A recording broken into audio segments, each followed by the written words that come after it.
Hello, I'm Sam. And I'm Laurence, and welcome to the second episode of our roundup of 2022. If you did, thanks so much for listening to our pods on our best films of last year. In this episode, we'll be discussing our worst movies, from shit spies to appalling superheroes. These are the movies that bored, disappointed, and occasionally made us laugh. Just not in a good way. We don't know what we're doing, we're just talking about films. And films are better than people.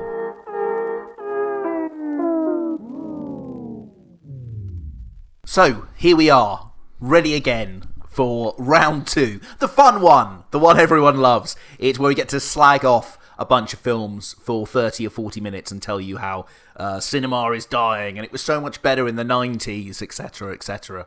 I don't think it's fun. I think we need to hold these films to account. You see this as a solemn duty. Exactly. We need to take this very, very seriously. These are the films that have committed cinematic crimes in the past year. Wait a minute. If you've listened to the last episode, are you now seeing yourself as like being in The Stranger and you're like Joel Edgerton in The Stranger and all of these films are like Sean Harris and you're trying to get them? I mean, for those that haven't listened to the first one, that reference will be lost on them.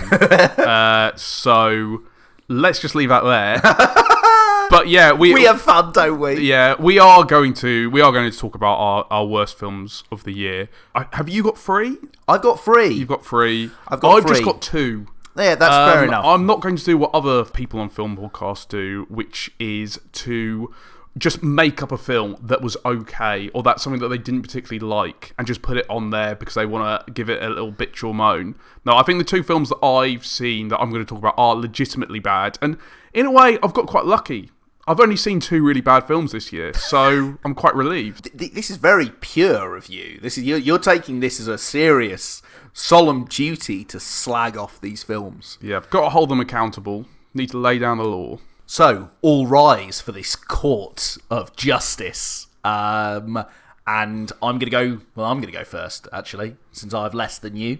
The first film I want to talk about is a film called My Son Hunter. So you probably won't have heard of this one. Earlier this year, I went to a screening of Die Hard, and an actor of one of the FBI agents, Robert Darby, was there as a part of it. And since being big in the 80s, he's turned into two things. One, a Sinatra-esque crooner, and a Trump-supporting conspiracy theorist. So after Darby's transformation into a right-winger, he then decided to direct a low-budget Wolf of Wall Street ripoff / expose of Hunter Biden, the son of President Joe Biden, and the alt-right have been accusing both Bidens of secretly taking bribes and cuts from China and Ukraine, various deals in those places. I wish I could tell you that I watched a film about crooning or Sinatra or something, but unfortunately this is a film all about the life of Hunter Biden and those alleged deals. You're a Biden. Act like one. Everything he built, his life, I just ruined it all. I want to know everything that's on that laptop that can ruin my erection. My friends, it's time to party! And I mean, it's mostly absolute bollocks. That's kind of why I've included it in this list. Although Hunter Biden is an addict and loved to party, like the various clunky allegations of him selling America's secrets and Joe Biden taking cuts has all just been rubbished by anyone who's serious about journalism. So what this film is just conservatives yelling at stuff. There's digs at like Black Lives Matter, trans rights, and mainstream media, but it's almost impossible to follow because it's just all so dull. Like it's like reading a Word document about an American in a suit talking to a non-American in a suit and mentioning something about money. Like, I can't impress on you how boring they make their, like, sexiest scandal. And for the amount of cocaine and sex that's in it, it should be more fun than this. It should be a lot less depressing. But it just isn't. It's notable for seeing the return of Laurence Fox to acting, who was a fairly unsuccessful actor / music person, but then he decided to parlay that career into being an anti-woke troll. But he's back and acting in this. There's some wild party scenes designed to titillate or thrill, a la Wolf of Wall Street, which I sort of mentioned earlier. But it's just so lame. I guess I include it in this because I'm fascinated with the right wing, and I love it when they try and make something that tries to match Hollywood. And it's like, well, Hollywood are perfectly capable of making right-wing movies on their own. They don't really need you doing some subpar photocopy with your mad ramblings in it. I mean, I know Trump didn't really work out for conservatives in the end, but I mean, come on, there's just better things you can do with your time. This is just like a really sad, lame, attempted slap at the left wing, but it's just like yelling in an echo chamber about a bunch of bollocks and sorry, but Trump's gone and it's looking less and less likely that he's going to come back. And there's not really a lot you can do about it. So what's more offensive, the propaganda or the actual execution of the film in terms of directing, writing, acting? Oh, what a really good question. It's really hard to pick between two turds that make up the larger turd of this film. Probably the execution is the most disappointing. Like I say, I mean, just it's so boring, jumping from businessman to businessman and barely being able to follow any of the conspiracy as it's kind of narrated to you, and then there's some like unsubtle digs saying like, Joe Biden took a bunch of money, and it's like, well, no, he didn't. Like, there's never been any evidence of this. You are just making this shit up. So you're not looking forward to the next Robert Davi film that he directs? I wish I was, but no, I wasn't. Maybe he could redeem himself, make one of those cheesy Christmas films. That'd be really fun. Maybe with Laurence Fox again. That's how they could both redeem themselves. Make it like one of those cheesy Christmas films that comes on Netflix every now and again. Well, I'll look forward to that in December 2023. What's happening in there?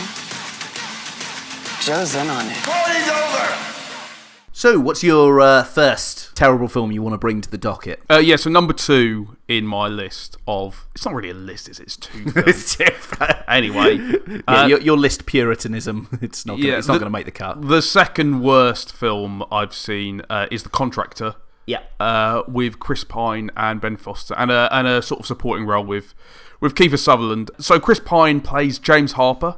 He's an ex-soldier who can no longer work for the army after being court-martialed. He reluctantly takes work for a shady private contractor due to spiralling debts. After an operation in Germany goes badly wrong, the private contractor tries to assassinate James as he learns of their wider illicit intentions. We gave them our minds, our bodies, and our spirit. They chewed us up and spit us out. We operate a deep black OGA offshoot with direct presidential authority. Bank some decent cash, put a down payment on the house. I need to take care of my family. What did we do, Mike? I've got an extraction team. Comply. I'll do that when you confirm who you're working for. You work for me. You gotta trust me. I am trying to help you. Oh, we're working for the president. What corporation? Get in the car! So after listening to that clip from The Contractor, it probably doesn't sound too bad. Probably sounds like a bit of a cerebral and functional action film, and it is perhaps for the first half, but then it just turns into a complete unremarkable mess. It's badly directed because, especially towards the end, there are scenes which feel rushed and kind of done in one take. The one that I thought was the worst was just Chris Pine screaming at Ben Foster in loads of cliches, and it looks really wooden, and Chris Pine is never wooden. Like, I'm a massive fan of his. I love him. I love him to death. And that just feels really strange for him to put in a bad performance, or definitely over that scene, just one that's just completely without nuance or skill or ability. After everything we've done, everything we've been through, I fucking bled for you! And this is what I get! I think even in that scene, the camera breaks the line in a two-shot. So you don't always know where the characters are and their line of sight, which again is kind of really confusing from a technical point of view, and again just feels rushed and almost kind of badly edited in a way. Yeah. I think the problem is that this film starts off as quite a subtle and clever action film, which is maybe trying to make a point about, you know, private contractors or what happens to army veterans after they leave the service. But towards the end, the story just gets really muddled. As it goes on, I was really worried because I thought this film is turning out so badly that it's not going to leave enough time to save itself. And I thought that it could save itself. Again, Chris Pine, Ben Foster, Kiefer Sutherland's always really, really watchable. Yeah. But by the end, it's such a lame and unoriginal ending that I just thought, this is such a waste of talent, and I was just really, really disappointed with it. And I remember when I was kind of doing research for the film and looking back on it, even when I watched the trailer, I thought, this looks okay. this should have been a completely serviceable vehicle for Chris Pine. But what happened was, I think that's kind of why I got tricked into watching it. Because it went straight to Prime. I mean, it cost about $50 or $60 million to make. Whoa. And I think when it got to cinemas, it did go to cinemas before it got to Amazon Prime, where you can watch it now. But it only made about $2 million. It was a real flop.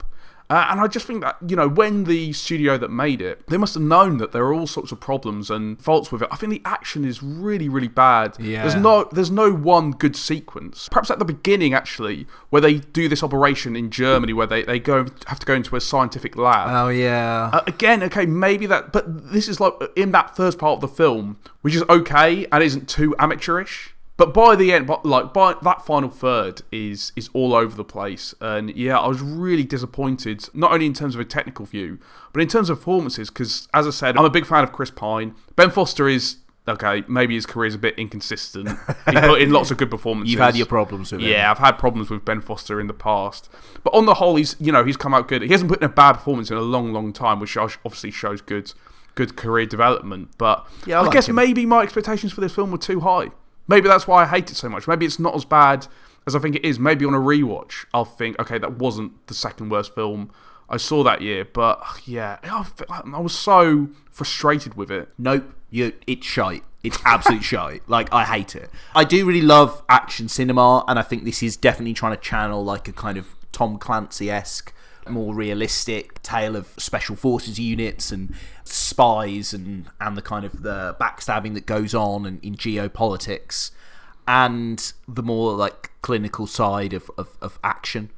But like it just fails at everything. I think it is amazing that this film has managed to fly under the radar, because it's a real disaster. It's proper back of the fag packet sort of filmmaking. Everything feels so rushed. Everything feels like there were no good ideas on how to execute this, or you thought that maybe just it feeling like more realistic would carry it through, but actually just feels really dull in a different way to My Son Hunter, but still really bloody dull. No, there aren't really any good action sequences. There's like an almost good one, like midway through in a sewer, but didn't think so. The script is so corny and so lackluster, and they're trying to instill you with some kind of patriotism or make you feel like the tragedy of the troops that are let down and forced into these back avenues of geopolitics. And actually, you don't get the feeling at all. You get that feeling of whoever wrote this didn't really believe in it, or I don't think everyone like kind of suddenly realizes how like seriously subpar everything to do with this movie is, because there's some really good talent in this. They're just all so horribly misused. I mean, I don't know how you could misuse someone like Chris Pine, because he's such a charismatic and such a powerful actor. He's famous for being in these big blockbuster things, but I think he's got some great performances ahead of him, and I think to waste him in something like this is just such a letdown, such a shame, really. Yeah, and in a previous podcast last year, we talked about Hell or High Water, which is a film with Chris Pine and Ben Foster, both riff off each other really well. Extremely charismatic, really well directed, really well written, great cinematography. So yeah, we've seen these actors do better work together. 100%. And yeah, hopefully they make another film, because I don't want this to be their last film together. If they're going to do another film, go and make another really good one. You know what? There is something, because I loved Hell or High Water so much, and I think it was a really good showcase for what those two actors can do. And I think, I'd really like to see them have another go together, see if they can recapture that magic. It also is a shame, because I think you have expressed in previous podcasts as well a bit of an affection for an action thriller that is a bit more espionage-y, a bit that has that kind of that feels a bit more grounded, something that might have come from the end of the 20th century. You talked about Ronin, Mission Impossible, and this is the kind of film that should carry that torch, and it really doesn't. But it almost does, because actually I think for about a third of this film they are trying to make that film, and then it gets to a point where there's this huge loud action scene where loads and loads of people die, there are loads and loads of fatalities. Right. I think at that point they're like, actually we want to make a completely different film, and it just feels like this really bad project that's a bit halfway between those two ideas of action films. Yeah. That second half, the next 2/3 are just this horrible mess. I'm getting real flashbacks to that thing that you were talking about with this conversation between Ben Foster and Chris Pine. It's so, like, cringe-inducing, this kind of weird sort of, like, half-arsed flag-waving, meant to be the big moment between these two characters, and it just really isn't. Chris Pine is meant to be crying and no tears are coming out. Yeah, I think that kind of sums it up, really. It's easy to kill, but it's much harder to survive. He's gonna come after you with everything he's got. I'm going home. So that's the Contractor done. What's your second worst film of the year? That is a film called Blackbird, which is also a film some of you might not have heard about, but is pretty terrible, but also sort of amazing. Yeah, that's sort of the running theme of my worst films of the year this time round. Okay, let me tell you a little story, right? So in the 90s... How quick is this going to be? Oh, so quick. It'll whiz by. Okay. It'll be so exciting. And so, is this the story of the film or the story behind the film? The story behind the film. Okay, here we go. Which is even more exciting if you think about it. Right. So in the 90s, there was this thing called Riverdance, right? And it was a big revival of Irish dancing, and it was led/created by this dancer called Michael Flatley. He made an obscene amount of money from this, but now it's sort of waned. But it's still a bit of a pop culture reference or a pub quiz question. Now, some men like to open a restaurant or start a fashion line with their millions. But Michael decided to do something a little bit different. He decided to write, direct and star in a wish fulfillment fantasy about him being the leader of an ultra-elite team of spies in the style of the Connery Bond films for probably about half the cost and none of the experience of actually making any of those films. And if this is starting to sound a bit like Garth Marenghi's Dark Place, you're basically on the money. What follows is perhaps the greatest bad movie since The Room. I've seen this twice in the cinema of an audience, and it was an absolutely knee-slapping experience. It's pretty amazing. The storyline is basically about Victor Blackley, who's played by Michael Flatley, and it's him and his team of spies called the Chieftains, and they have left the Irish security service. They're like the spies, but it's not really real if you look into it. It doesn't really matter. They've left it. He's opened up a bar in the Caribbean somewhere, which is still impossibly basically like a bar from the 1950s, which doesn't really make any sense. But then there's an old flame of his appears with her arms dealer fiancé, and he's called back into action. Blake Molyneux. He's extremely dangerous. This is our chance.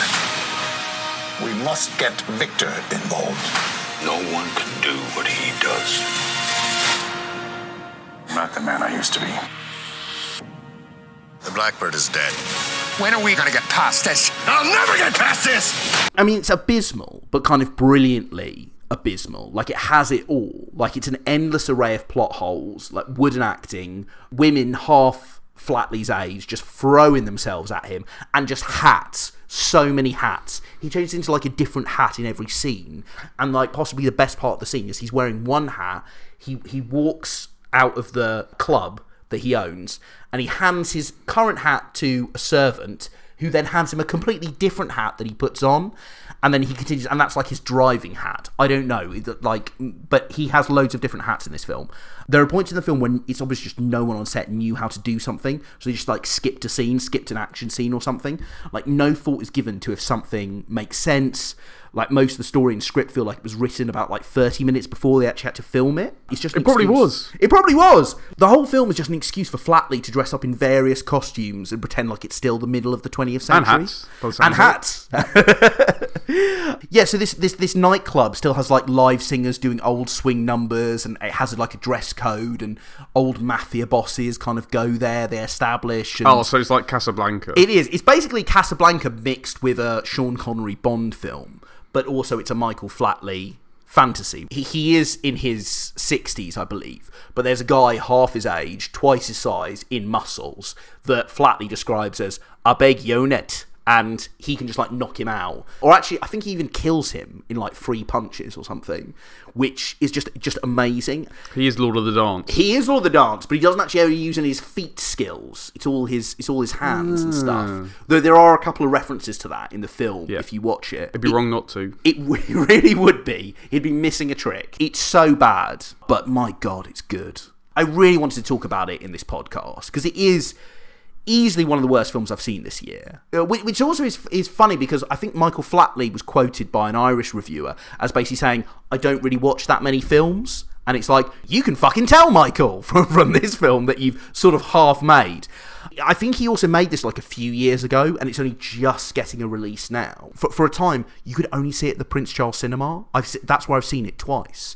Because nowhere else was screening it. In London. In London, yeah. Prince Charles in London. No one else was screening it. In Ireland, it had a very brief release and then stopped.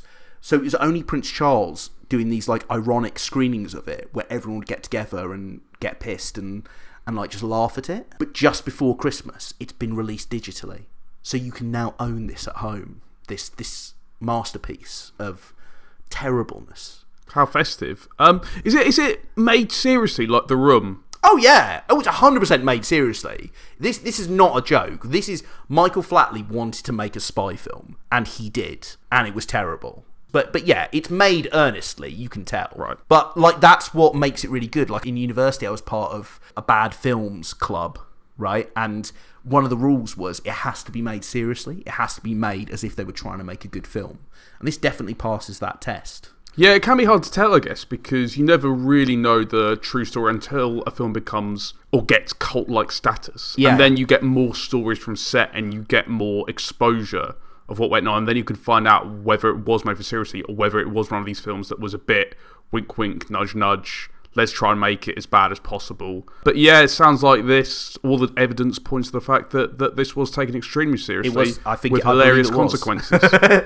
And it is hilarious. Like, if you can get a few friends together and get half cut, like, if you like bad movies, it's so much fun. Like you say, like too many times these days, people make intentionally bad movies, or people make films with, like, a tongue-in-cheek and stuff, but it's rare to get a piece of work that's been made so earnestly and in such a deluded way. He really wanted to be James Bond. He really thought he could make a film that was like writes, directs, and stars. That's the level of ego we've got going on here. And he makes this wish fulfillment fantasy where he is basically James Bond living in another century. Like, there's all the technology as well is really, really weird. Like, they still have those rotary phones and stuff, like, hanging around. There is the internet in it, but it feels like almost as like an afterthought. Like, oh yeah, I guess we've got to put the internet in this. Yeah, all the characters, like, no one makes sense. Everyone worships Michael Flatley's character in it for absolutely no reason, even though he seems to do not very much work. And he has some, like, really killer lines. Like, he's in a confessional at one point with a priest and he says, forgive me for my sins, Father, but I may have to sin again soon, or something like that. I know that this section, we're supposed to talk about the worst films possible, and it does sound like I'm promoting Blackbird, but this was, like, amazing. They don't make bad films like this very often, so I think it's, like, really good fun, and I think everyone should give it a try. Who I am is none of your concern, and what I do is out of your control. Bless me, Father, for I have sinned, and I'm about to sin again.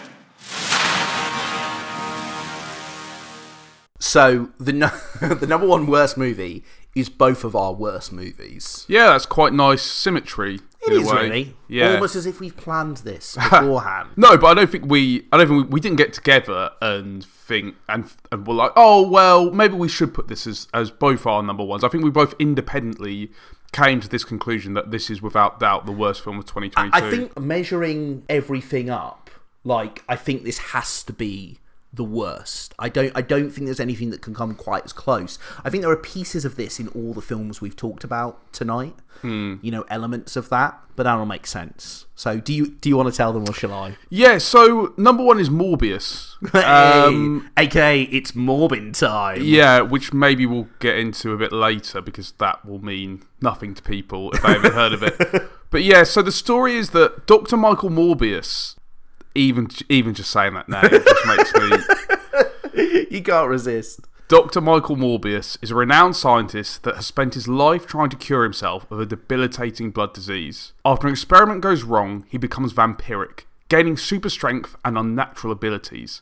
Unfortunately, his childhood friend Milo, who also has this disease, adopts this cure but uses his newfound power for nefarious actions. What did you do to yourself, Doctor? I wish I knew. I went from dying to being more alive than ever. It worked. Not exactly. I have increased strength and speed and some form of bat radar. What else can I do? There are limits. There has to be. There's something inside of me that wants to hunt and consume blood. Michael.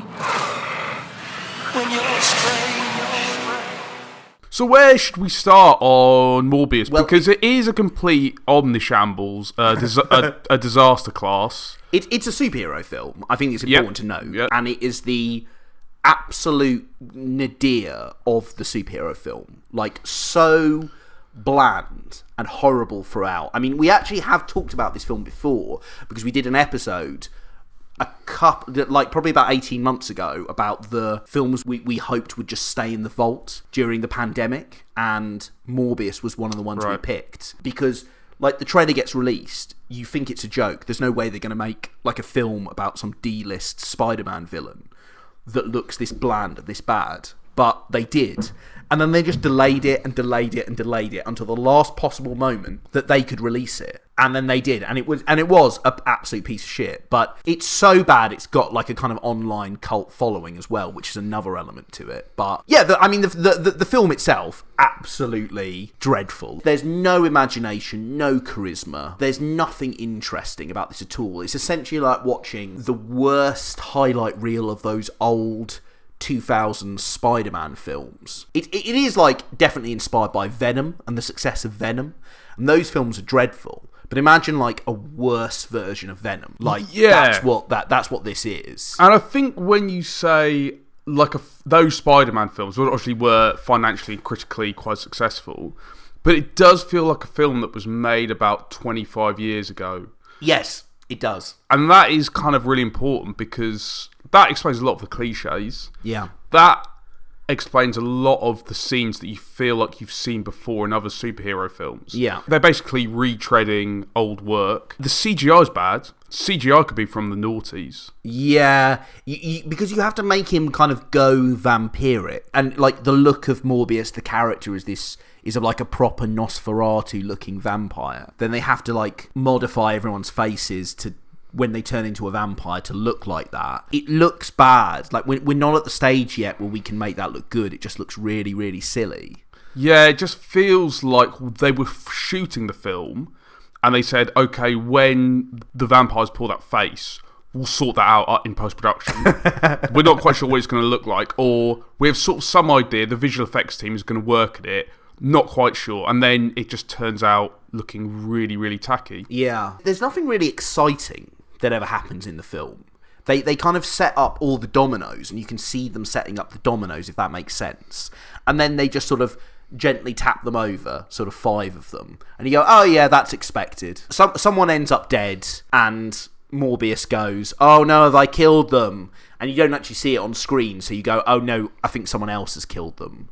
And then it turns out someone else has, and he has to have a fight with them. And it's like, yeah, I mean, I could see this happening. He gets framed, doesn't he, at one point? He gets framed, yeah. I mean, so the police are after him. Yeah, so to be honest, really Sam, you've given away a bit of a spoiler there by saying Milo is the bad guy there. But I hope anyone that would have enjoyed this film will forgive you. Yeah, I just think it's just full of tons of bad plot devices like that. And the way that they talk to each other, I mean, you've got Jared Harris in there. Yeah. Respectable actor. Picking up a paycheck, really bad in it. Jared Leto struggles to be good in most things. Yeah, he's really bad at this. I used to think he was quite a discerning actor, but it feels like in recent years he's been in a string of really terrible films, and he's made some really terrible decisions, or his agent certainly has. So now he's got more of a bit of a rep for, well, if he's in this, it's pretty shite. Yeah, and I don't really understand what Matt Smith was trying to do. Again, probably pick up a bit of a paycheck. And sorry, Matt Smith is playing Milo. Yes, he is the villain. The villain in it. Matt Smith is an excellent actor, but in this, he does his best, bless him, to try and be this kind of power-hungry, excessive vampire who doesn't want to rein in his powers. He wants to go full tilt with them all, and Morbius won't let him and wants to stop him, but it's like he's just wasted. Like there's nothing interesting here. There's nothing interesting. Whoa. I'll stop you there. He has the most interesting scene in the film, right. And probably the film's ultimate low point, which is the dancing scene. Yeah, so let's talk about the dancing scene. When I first saw this in the cinema, I sort of forgot about it. It was sort of bad, but I sort paid to see this. I did. We all paid to see this. Yeah, we did. It was bad, but it was basically after Matt Smith gets revealed as the villain, and then they need to have a scene where they show him being villainous. Again, this feels like a scene from the noughties from the 2000s, where it's like he's got powers and now he's cool, but he's also a bit bad. Like, think about the dancing scene from Spider-Man 3, but actually done for serious. And it's really bad music as well. Really bad music. They find this Euro trash dance number, which it sort of talks about, like, I was going to stop you there. You don't have to do it. Well, I mean, I could do it if the listeners would like me to, and if they want me to, then just say absolutely nothing. Great, so it goes, have sex, excess, and then something completely unintelligible. That was almost as good as the music itself.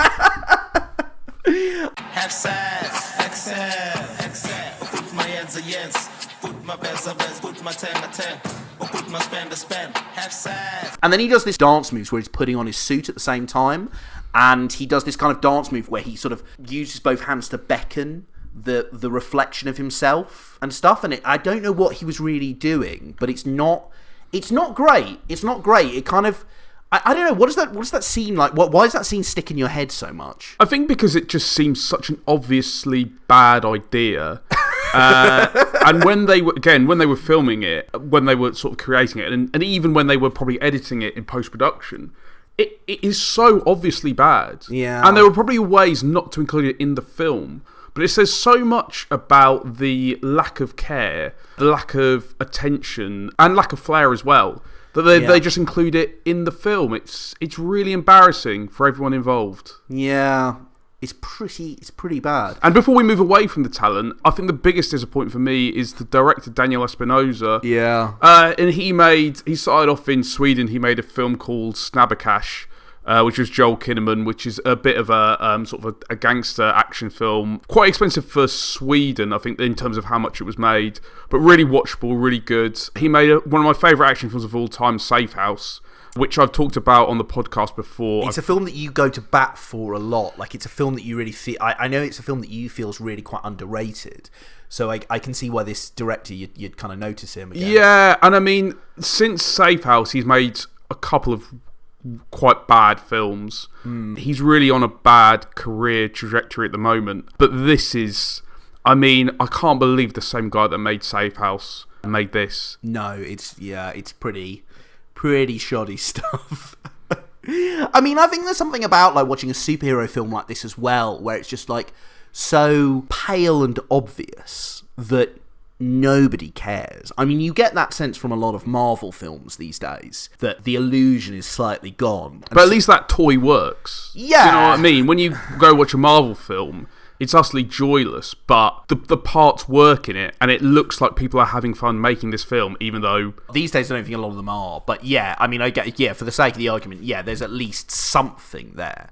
But like, Morbius doesn't even have that, does it? It's just this utterly soulless shell of a superhero film. The absolute nadir of it. Like, it's not even like Blackbird that you would watch for a laugh because it's so bad it's good. And it's not like My Son Hunter that I think you could watch just out of a kind of vague interest in like, oh, let's see what the alt-right are doing. There is nothing hilarious or interesting about Morbius. And that might be why some people on the internet are so obsessed with it, because it's so completely devoid of any appeal at all on any level that there's a group of people online that have decided to pretend and create this inside joke that it's the greatest movie of all time and try and promote it and push it.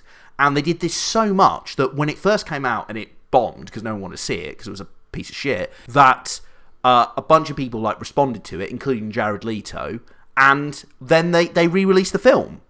And still nobody went to see it. So what can you say? And actually, because you've explained that sort of extra chapter in its legacy, yes, It's Morbin Time is a part of that, isn't it? Yes, it's true. It's Morbin Time, which is a riff on the Power Rangers catchphrase. It's Morphin Time. It's Morbin Time was something that people just kept saying over and over and started to pretend that was in the film, even though it's not in the film and no one ever says it. But I worry that if they make a sequel, which I don't think they will, but if they did, if Morbius ever appears again, I feel like it's almost guaranteed he's going to say it's Morbin Time. And then when me and you are in the cinema watching that, we'll have to stand up and applaud and do that. Yeah, absolutely. I would do that. I mean, there was a so you agree we're going to go to the cinema and see the sequel? Oh, I forgot made I'd see it. Oh, yeah. I just want to see what new depths it goes to if there is a sequel. But yeah, I mean, Jared Leto, I think there was a viral video of him that him and his team filmed of him like reading a script saying it's Morbin Time. Yeah, Morbius 2, it's Morbin Time. That just felt so weird. It's like so rubbish. It's me, Jared Leto, getting in on the joke. Yeah. Which makes it worse. I think that makes it worse. Mate, they're taking the piss out of you. And they're taking a piss out of the film that you starred in and you like executive produced. You were on the creative team.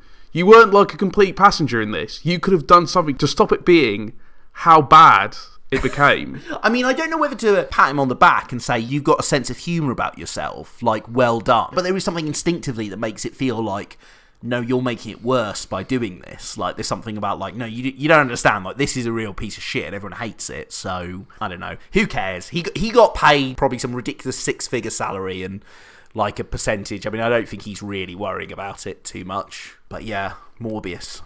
Do you think we've been critical enough? I don't think... We've given Morbius about twice as much time as anything that we've talked about on the films, even the good films. So I feel like we've been critical to a certain degree, a little bit enough. I hope that didn't sound like a rant, because I'm trying to be as articulate and kind of break down why it's so bad as kind of carefully as possible, just so it doesn't come across as us just, laughing at it in some sort of frivolous way, because you really want to hold it to account. You really want it.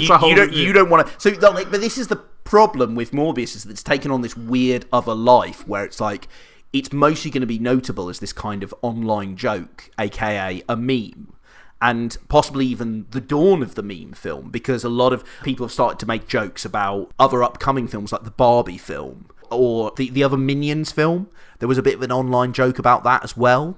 And I don't know whether Morbius is the herald of a new age where every year or every couple of years there'll be a film that's so obviously cardboard thin and bad that people will try and create like an online joke about it, which might be its worst legacy of all, a new level of horrible meta humour that becomes less and less funny as the years go on. But yeah, I know what you mean. It's like you want to get across that you really, really hated this. This was a horrible film to have to watch. Yeah, I was angry at it at the end. I was angry to watch it. I was angry, and you've got to be a bit angry for the fans, I guess, because they must. What fans of Morbius? So there are no fans of Morbius. He is a D-list Spider-Man villain. He's a Spider-Man villain where they said, you know who Spider-Man hasn't fought yet? A vampire. And then they said, oh, you know what? Actually, we can't actually get vampires past the comics code. So we're going to call him the living vampire, and he's going to feed on people with his hands.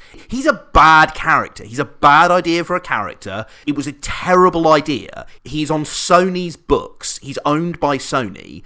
Probably by default, because nobody ever really wanted to take ownership of him anyway. Venom was a success. They looked through Spider-Man's villains that they still have the rights for, found someone that they thought could be a bit dark and edgy, cast a cult actor as him, and then they made this giant hunk of shit that everyone knew was going to be bad and was terrible. There are no fans of this character. Nobody was hoping for something good out of this, and it was really, really terrible. So everyone got what they wanted.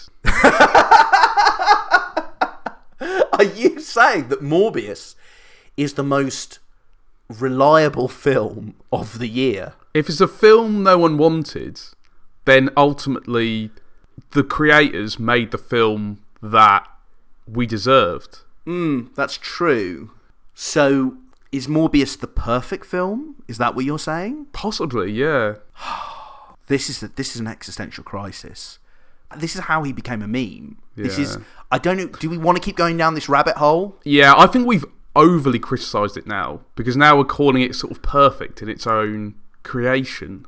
I think we need to stop. I think we need to close this book and like put it away and never speak of it again. Yeah. Or we can make a whole special podcast about it, if you'd be up for that. We just need to watch Morbius again. No, let's shut the book, put it in a box. Stake it through the heart. Yeah. Close the coffin. Push it out into the sun. How's that? The end. You save lives, you don't take them. Are you here to heal the world? Or to destroy it? Who the hell are you, man? I am Venom. I'm just kidding. It's Dr. Michael Morbius at your service. So, that's it for another year of Films Are Better Than People. What do you think overall, Sam? We've obviously had to think about this podcast, the best and the worst of the year. How do you feel about 2022 in the terms of film? Have you enjoyed it? Do you think it's been a good year? Yeah, I mean, there are no bad years for film. There's always something new and exciting. There's always a new filmmaker that you haven't discovered, or there's been a filmmaker that's been around for a long time and you feel guilty that you haven't seen any of their films before. So I never think of like good years in film or bad years in film.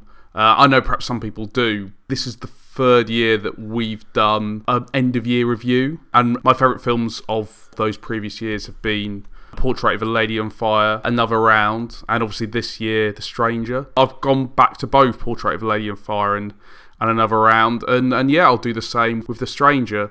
I can't remember what my worst films were, so I you know. Why don't you all go back and listen to that podcast and find out? Yeah, I've deleted that from my memory. I've really enjoyed it, and how about you? Yeah, I think it's been really good. I agree with you. I think every year is a good year for film. But, you know, this year, I feel like I've actually watched a few less superhero films, and I don't know if that's been actually better for me. Because at the end of last year, when I recorded a podcast, I was quite pissed off about the state of Hollywood films and big films, and it didn't really work out. You tried to pick the whole of the Marvel canon as like your worst films of the year. I did, and you wouldn't let me, which maybe is fair enough. But I think that actually this year has been really good for big films again. I think they've bounced back. The obvious ones are like The Batman has made it into my best films of the year, and I think that's really, really great. But also there's films like Top Gun Maverick has been a massive success. People really enjoyed it, and we went to see it, and we really liked it. I thought it's great. Great film. It's a really great film. The only kind of thing I was thinking about this year is at the end of this year, I think I haven't quite found as much time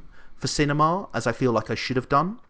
And I think I want to kind of rectify that this year. And it's hard because we don't always have the time, we don't always have the money, or always have the energy to keep going with that thing that you really, really love, be it a hobby or a passion or however you want to describe it. But I'm going to try and be a bit more on it and not let anything slip past me. I also feel like I've gone to a lot more film events like this year, actually, which is also something that I'm going to take with me into 2023. I went to the BFI Film Festival, the London Film Festival, but then also I went to like the Action Film Festival and saw a couple of things there that's just started in London. I saw Con Air, I saw Die Hard as well, and that was like really good fun. I also went to see a bunch of stuff at the Prince Charles, like I saw this blaxploitation film called Black Caesar on 35mm, which is a really interesting, authentic experience, and I saw this cult comedy called Clue, which was introduced by a comedian. That's a lot of C's in a row, but I think I pulled it off. And like 28 days later, we went to see it on Halloween, and Danny Boyle was there. He did a Q&A, and that was great. Even saw Nightmare Before Christmas at Christmas with a full band and Danny Elfman doing it. So it does make me think that like there's film events to go to, but there's also just lots of different ways we can explore film.